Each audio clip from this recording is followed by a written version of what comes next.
I want to talk about one of the real dangers of AI. I think using it is huge.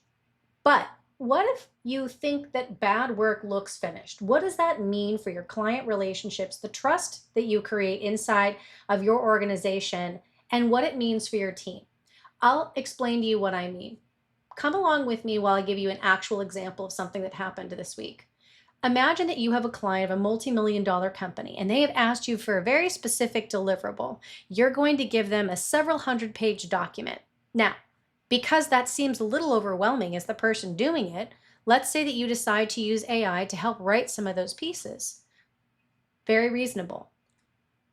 The problem comes when you don't check your work. The problem is that AI can make that bad work look finished. This is the AI slop that you keep hearing people talk about. It's totally okay to use AI for an outline. And frankly, you can use AI to write and create pieces and do so incredibly well, especially if you've gotten really good at prompting. But it is the same rule here that you hear people talk about when they think about managing people. You don't just hand over a project to someone, expect it's going to get done right the first time and by the deadline that you want, unless you've set very specific parameters for that person and usually worked with them on the first 10%, allowed them to execute 80% on their own, and picked back up at the last 10%. AI is no different. If you are coming to AI and saying, here are my problems, go solve them for me, you're going to get bad work.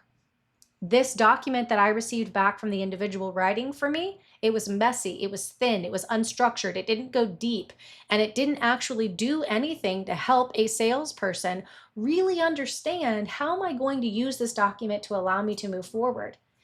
It rendered it unusable, and the time and the effort that that person spent going back and forth with the LLM, useless. What would have been a better solution? A better solution would be to take all of the context, and many of you have this background. You understand that we need MD files or other information that you're feeding the AI to be able to make sure that there's a great place to start. But it's not just there. It's making sure that you have the judgment and the strategy so that once you've fed the first 10%, putting in the MD files, putting in the recordings, making sure that you've created the tone, helping it understand the structure, giving it an example of what good looks like, feeding it templates, that you spend just as much time on the back end and making sure that everything that it wrote actually sounds like you, is human sounding, that you've gone back in and made changes, that the formatting works, that it doesn't look like AI wrote it. And I've done a true comparison to see, hey, can I make deliverables better for clients using AI? And the answer is absolutely. But it needs to be done that way. And that's huge because when you don't take the time or the energy to make sure that something looks really good, you're going to get in trouble. Internally, if you work for an organization as a CMO or a CRO or a CGO, or externally, if you have your own business and work for clients. Speed only helps when structure is present. That's the walk away. And I want you to think about a real world example because you might say, okay, Catherine, that makes sense, but how do I actually apply it if I have a marketing team?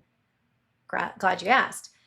I'm going to give you an example of a company who's using it right now. This is a $300 million company in the fitness and wellness space. What they're doing is they have 85 AI agents that currently allow them to expand the work that their team does. So they're not just using AI agents and saying, go forth and conquer. They're using AI agents to expand what their team was capable of doing. That looks like going deeper into markets that they weren't able to hit before. That looks like having more resources and headcount to do things that they weren't able to do before. That looks like taking on new campaigns or new projects that they weren't able to do. So they're not replacing their team with AI. They're making sure that they're using their team for senior judgment. That matters more than ever.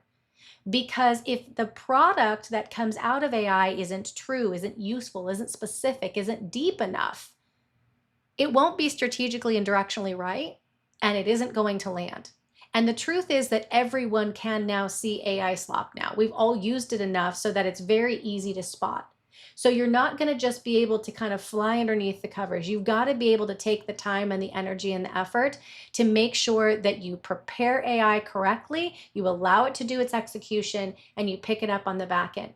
So the issue isn't AI is going to replace everything. Smart marketers understand that, and they're using AI as an extension of what their team can do and or as a team member itself where they are guiding the first 10% and the last 10%. Don't fall into the trap of having AI look like it's created finished work for you. You want to be able to have the opportunity to apply your judgment. That's what makes it valuable. That's what makes it unique to you. And that's what actually creates growth. I hope this has been helpful. Have a great day.